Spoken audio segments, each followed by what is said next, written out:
هذا الأسبوع حرفياً كل أحلام العصاري اجتمعت مع بعض. أشياء عم بتصير بأمريكا اليوم يعني ما كنت بتخيل إنها كلها تجتمع بهذا الأسبوع.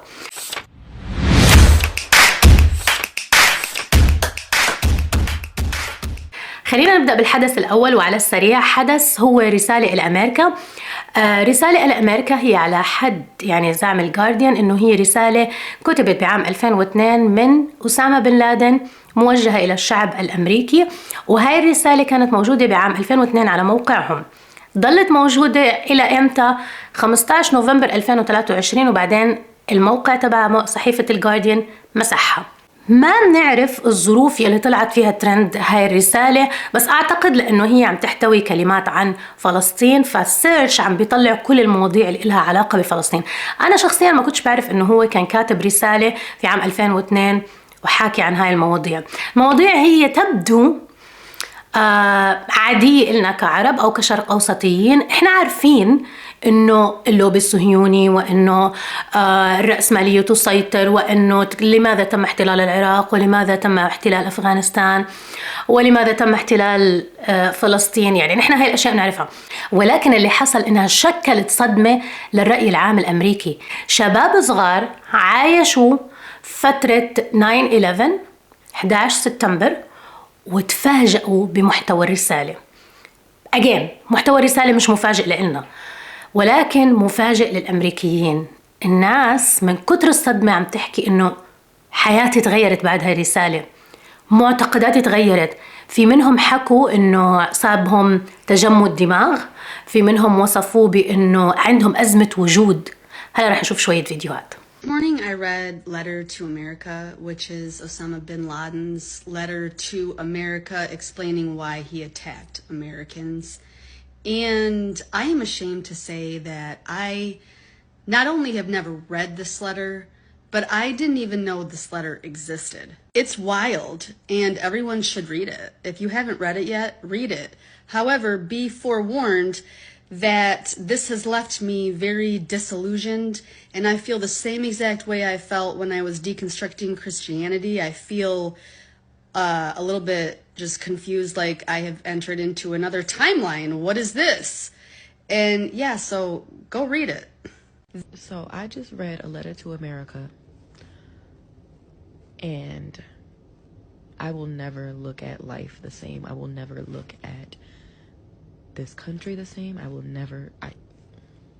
Please read it, and if you have read it, let me know if you are also going through an existential crisis in this very moment, because in the last 20 minutes هاي رسالة حكت بشكل تسلسلي شو اللي أدى إلى 11 سبتمبر.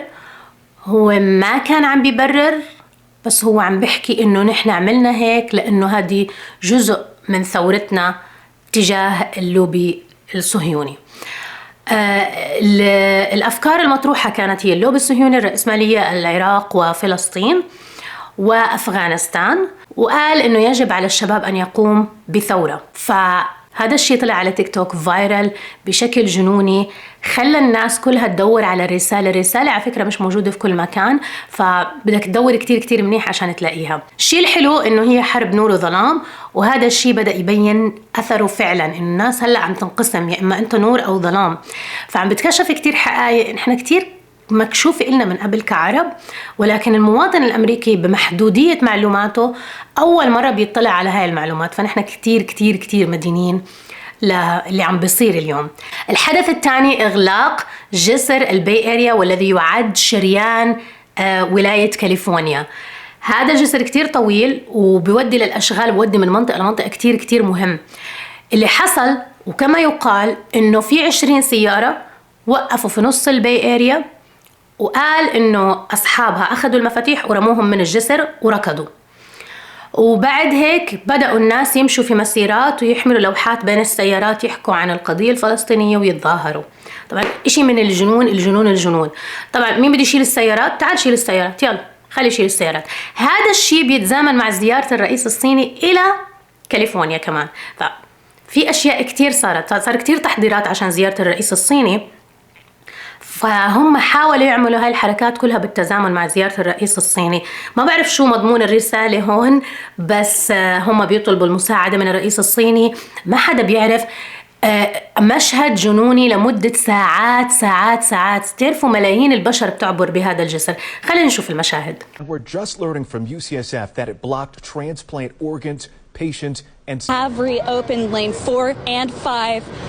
So we're finally starting to see a steady flow of traffic just slowly moving through this area. That's a great thing because it's been more than 3 hours of a complete standstill. Now, protesters blocked everybody from crossing the bridge this morning about halfway through before you get to Treasure Island.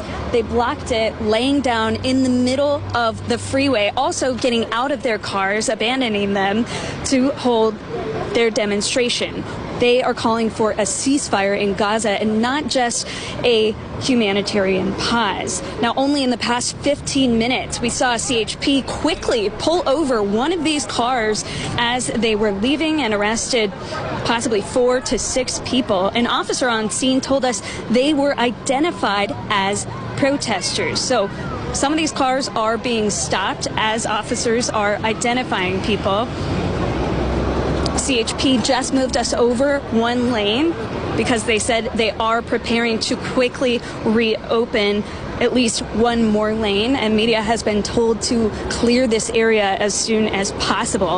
Now, CHP has said more than 50 people a part of this demonstration have been arrested so far. That has made a huge impact for drivers trying to get to work, to the APEC CEO summit, and even to SFO this morning. We talked to one driver who was pretty frustrated because he said sitting in traffic for 2 hours made him miss his flight. Let's take a listen. Hey, sir, can you talk to me? How are you feeling? Well, I missed my flight about a half an hour ago. You missed your flight? Yeah, I did. SFO? Yes. Where are you going? Tucson. What is this like for you? Sympathy and a little bit pissed off. Kind of a combination. I understand their plight and certainly admire it, but wish I'd gone further.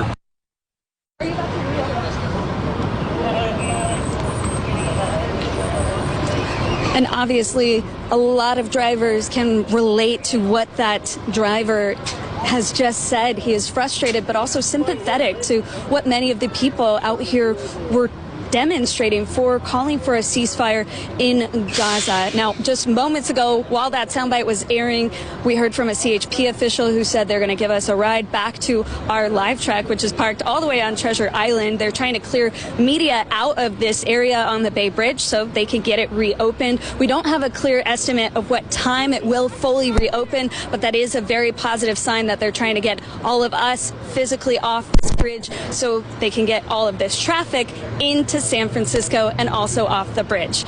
So for now, reporting live in San Francisco, Lena Howland, ABC 7 News. Okay, thank you so much, Lena. Now, obviously, one of the tricky things will be getting some of those cars that are literally still parked there on the Bay Bridge off of it, so more lanes of that traffic can reopen. Yeah, and of course we will stay with this throughout the morning here on ABC 7 and bring you the very latest as far as more of those lanes reopening. And we also know the protests interrupted the busiest hours of the morning's commute during a day planned for the APEC summit, where dignitaries from all around the world are making their way to San Francisco. Drivers were stranded for hours on the Bay Bridge trying to make their way to the city. ABC 7 News reporter Ansar Hassan is there now with the reaction from those commuters. Good morning, Ansar. Gloria, good morning. Since there remain problems on the Bay Bridge, you can see westbound 80 here in Emeryville is also closed. Emeryville police directing traffic through the area, and you see westbound 80 still stop and go. There are other people, drivers, trying to get to other parts of the East Bay. They can take surface streets.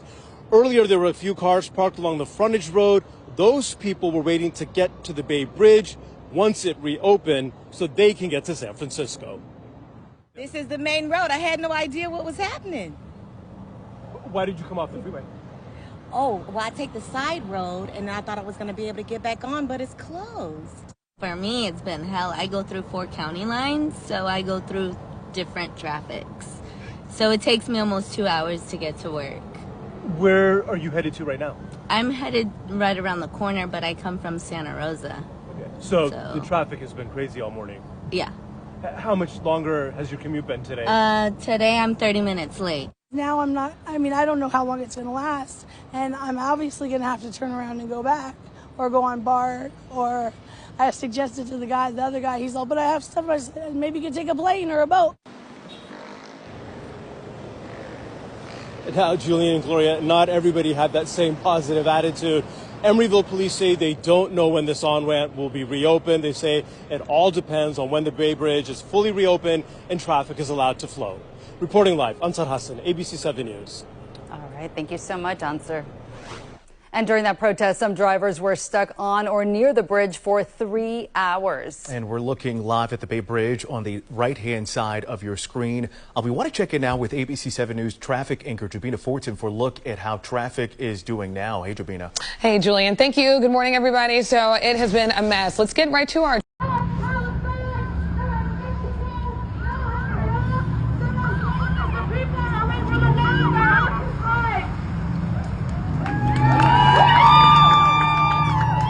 وهيك بكون لخصت لك أهم حدثين حصلوا في أمريكا هذا الأسبوع. اكتبوا لي رأيكم في التعليقات.